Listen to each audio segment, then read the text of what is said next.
அப்பா அம்மாட்ட நேர்மை இல்ல, நான் உபகாரம் செய்யணுமான்னு கேட்டார் ஒரு நபித்தோழர்.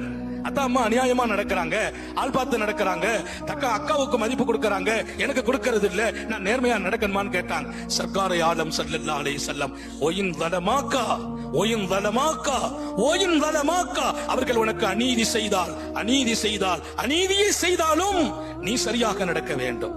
3 தடவை சொல்றாங்க.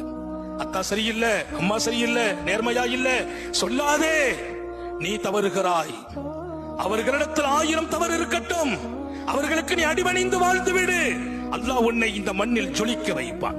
எனவே இளமை ஒரு அற்புதமான பருவம். நான் நிறைய செய்திகளை சொல்லி இருக்கேன், எப்படி எல்லாம் இருக்கணும், எதை கொண்டு வரணும், எதை கொண்டு வரக்கூடாது. கோபம் அடக்க வேண்டும், உணர்ச்சிகள் அடக்கப்பட வேண்டும். நம்முடைய கைடு நம்முடைய தாயும் தந்தையும், அவர்களை மதிக்கிற போதெல்லாம் உங்களை மதிக்கும் அடுத்த தலைமுறைகளை அல்லாஹ் ஏற்படுத்துவான் என்றார்கள்.